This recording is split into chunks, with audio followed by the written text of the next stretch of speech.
ధాన్యం అమ్ముకునేందుకు రైతులు మిల్లర్లను వేడుకోవాల్సి వచ్చిందంటే ఈ ప్రభుత్వం ఉండి ఎందుకు అని ప్రశ్నించారు మాజీ మంత్రి పేర్ని నాని.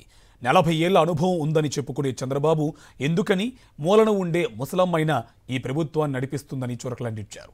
మోంతా రైతులను సగమే చంపితే చంద్రబాబు ప్రభుత్వం పూర్తిగా చంపేస్తోందన్నారు. ప్రైవేటు వ్యక్తులు పిఏసిఎస్లు నడుపుతూ రైతులు ఇబ్బంది పడుతుంటే ఒక్క ఎమ్మెల్యే కంటికి కూడా కనిపించడం లేదా అని ప్రశ్నించారు పేర్ని నాని.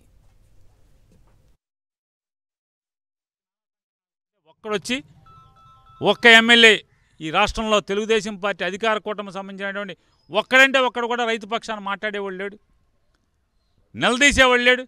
ఎవడరా మిల్లోడు, మిల్లు తాళం వేస్తారా, రాజకీయాలు సంచులు ఇవ్వండిరా అని చెప్పి, లేదా ఎంఆర్ఓని పరిగెత్తిచ్చేవాళ్ళు లేడు లారీల కోసం, ట్రాక్టర్ల కోసం.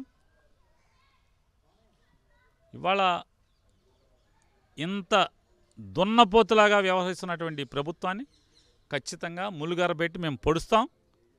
నిద్ర నటిస్తున్నటువంటి ప్రభుత్వాన్ని నిద్ర లేపుతాం, రైతుల పక్షాన పోరాటం చేసి తీరుతాం అని చెప్పని కూడా హెచ్చరిక చేస్తున్నాం. అంటే నాదెండ్ల మనోహర్ గారు నిన్న కూడా ఒక ప్రకటన చేశారు, అంటే ఎవరి మాటలు నమ్మొద్దు, మీకు ఖచ్చితంగా ప్రతి గింజ కొంటామని. ఏమంటే ఆయన ఆర్భాటంగా నెల రోజుల కింద వాట్సాప్ నెంబర్ ఒకటి ఇచ్చాడు, ఏదో 7తో మొదలవుతుంది. ఆ వాట్సాప్ నెంబర్కి ఇప్పుడు రైతులు బోలంత మందితో ఆయన మెసేజ్ పెట్టించాం. దాంట్లో ఏం చెప్పాడు ప్రెస్ మీట్లో, మీరు వాట్సాప్ నెంబర్కి హాయ్ అనండి, నేను ఓ అని మీ ఊళ్ళోకి వస్తానన్నాడు. ఏడయ్యా, ఏ ఊళ్ళోకి వచ్చాడు? ఒకసారి వచ్చి చూడమని. ఇవన్నీ మొత్తం కృష్ణా జిల్లా అంతా గ్రామ గ్రామాన రోడ్లెంబట, హైవేలెంబట ఏడుస్తున్నారు. సంచిచ్చేవాళ్ళు లేడు.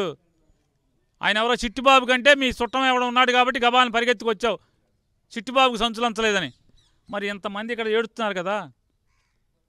మేము ఇక్కడ పెదకళ్ళేపల్లినే ఉన్నాం, మరి పెదకళ్ళేపల్లి ఊరు నిండా ధాన్యం ఎందుకు ఉన్నాయి?